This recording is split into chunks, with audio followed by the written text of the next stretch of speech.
Selamat datang di channel Sang Idealis by Farhan Paluk, channel edukasi politik dan juga menjaga akal waras kita.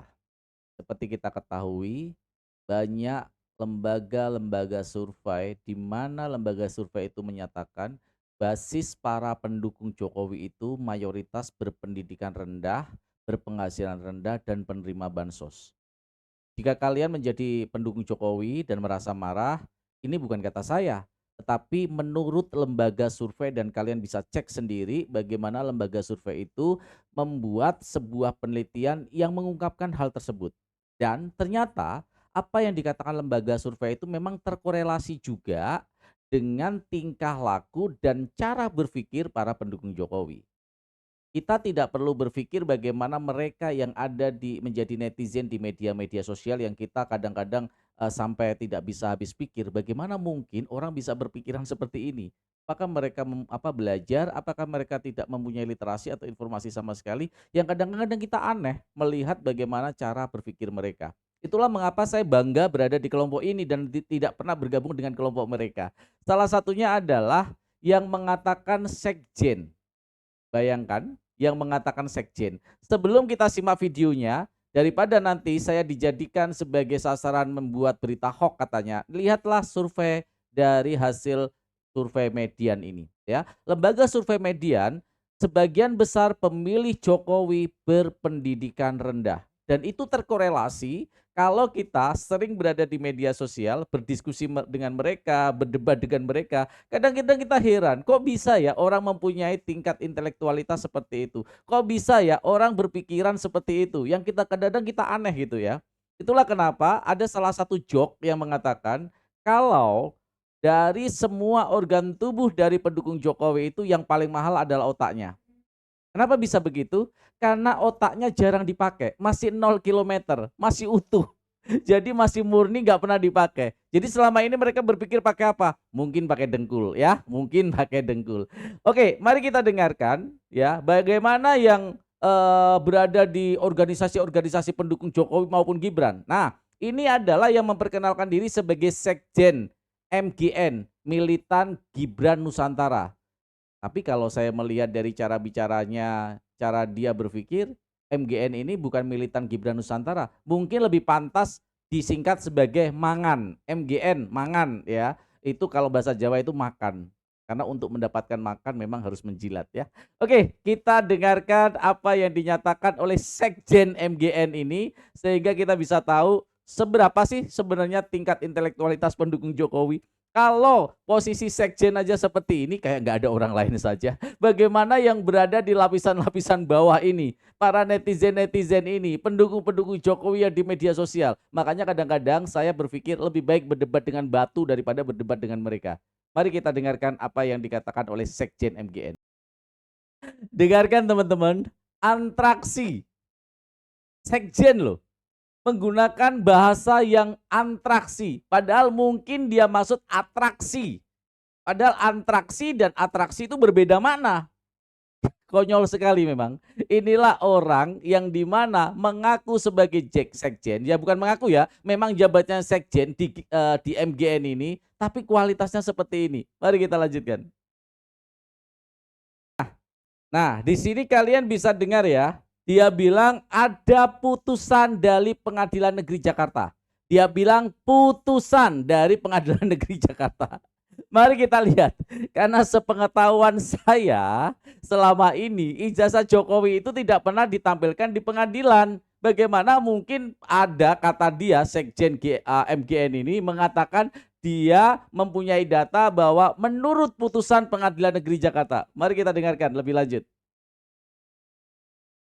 Nah, di sini dicecar oleh Pak Roy. Mana putusan Pengadilan Negeri Jakarta yang mengatakan Jokowi ijazahnya asli dan dikatakan ada di tahun 2022. Mari kita lihat sikap lucunya. Ya ampun, orang seperti ini bisa dijadikan sebagai sekjen. Makanya kita bangga teman-teman tidak berada di kelompok ini ya. Mari kita lanjutkan. Nah, di sini kejadian lucu teman-teman semuanya. Dia mengatakan ada putusan Pengadilan Negeri Jakarta atas keaslian ijazah Jokowi pada tahun 2022 dan dia mengambil handphone Bagi kita mungkin dia akan mencari data dan menunjukkan link atau data putusan atau website resmi dari pengadilan tersebut yang memutuskan ijazah Jokowi asli. Itu logika kita, rasionalitas kita. Tapi ada kejadian aneh dan lucu yang justru diperlihatkan oleh orang ini. Memang benar-benar luar biasa kelompok ini. Itulah saya katakan organ paling mahal yang ada di para pendukung Jokowi itu adalah otaknya. Karena memang jarang sekali dipakai. Mari kita lanjutkan kualitasnya. Dia tidak bisa membedakan sebuah putusan objeknya itu apa, konteks gugatannya itu apa. Mungkin dia tidak tahu itu apa petita ya, atau itu petitum itu kan sama ya ultra petita, ultra petitum atau gugatannya seperti apa, kenapa ditolak. Bayangkan orang seperti ini ditunjuk sebagai sekjen. Kayak tidak ada orang yang lebih berkualitas lagi di kelompok sana. Dan dengan pedenya tampil di televisi. Saya nggak bisa berpikir bagaimana mungkin pendukung-pendukung Jokowi itu masih betah berada di kelompok-kelompok model seperti ini. Mari kita lanjutkan. Bisa dilihat ya teman-teman ya, itu catatan. Jadi di HP dia membuat catatan ya kayak kayak apa kayak contekan gitu. Ada loh putusan yang ditolak berkaitan dengan ijazah. Putusannya bukan mengatakan atau vonisnya poinnya itu bukan ijazah Jokowi asli, tetapi gugatannya yang ditolak.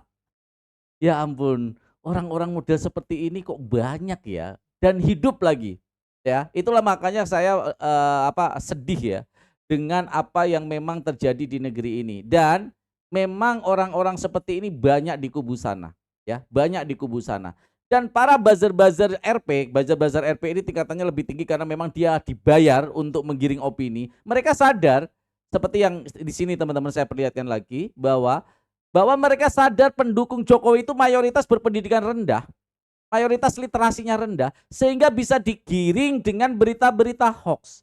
Bisa digiring dengan berita-berita yang di mana tidak tervalidasi berita-berita yang mereka berikan.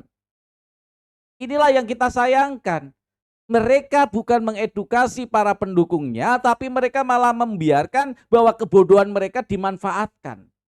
Ini kan miris. Tidak ada pertanggungjawaban moral mereka untuk memberikan edukasi terhadap pendukung-pendukung Jokowi. Oke, teman-teman bisa lihat. Aduh ya Allah. Itu ketikan sendiri, diketik sendiri seperti saya bilang tadi. Itu seperti orang mau mengerjakan ujian, dia bikin kebetan atau contekan, diketik sendiri gitu. Kalau kita berpikir kan seperti oh iya akan menunjukkan link berita atau website dari pengadilan mana yang memberi putusan ijazah asli, kata klaim dia bahwa ijazah Jokowi asli, kan seharusnya seperti itu. Kalau berpikir waras, kalau memang memakai otak. Makanya saya bilang ya, organ tubuh dari pendukung Jokowi yang paling mahal itu adalah otaknya. Ya, kenapa? Jarang dipakai. Mari kita lanjutkan. Ekspresi sang ketuanya. Ketua MGN ekspresinya malu, kesal, tapi gimana lagi? Sekjennya aja seperti itu. Kualitas ketuanya kita sudah tahu si Aswan ini seperti apa kualitasnya. Makanya sekjennya seperti itu, ya. Lihat ekspresi mukanya. Dan inilah kenapa teman-teman kita harus bangga berada di kelompok kita. Para idealiser kita harus bangga berada di kelompok ini dan tidak terkontaminasi apalagi bergabung dengan kelompok-kelompok model seperti ini. Mari kita lanjutkan. Coba lihat pemilihan diksinya, body language-nya, ya, terus public speaking-nya. Kalian bisa bayangkan orang seperti ini menjadi sekjen. Atau memang orang seperti ini adalah termasuk kualitas unggul di kubu Jokowi. Apakah orang seperti ini memang sudah unggul di kubu Jokowi? Saking sedikitnya orang-orang yang pintar, saking sedikitnya dan langkanya orang-orang cerdas di kubu sana. Makanya idealiser, kita bersyukur benar-benar tidak terkontaminasi apalagi bergabung dengan kelompok-kelompok model seperti ini. Mari kita lanjutkan. Lihat betapa orang seperti ini diangkat sebagai sekjen. Apa tidak merasa malu dengan kualitas seperti ini? Pantes sih kalau dia dianggap sebagai sekjen organisasi militan Gibran Nusantara yang didukung Gibran. yang didukung Gibran. Ya wajar kalau orang-orangnya model seperti ini. Jadi memang nggak aneh, mau berharap apa lagi kita? Mau berekspektasi apa lagi kalau yang didukung Gibran? Ya orang-orangnya modelnya seperti ini. Jadi teman-teman semuanya, bersyukur sekali kita berada di kelompok kita dan tidak terkontaminasi apalagi bergabung dengan kelompok-kelompok model seperti ini. Tetap semangat, tetap konsisten untuk melakukan perjuangan lebih baik untuk bangsa dan negara ini. Salam perjuangan.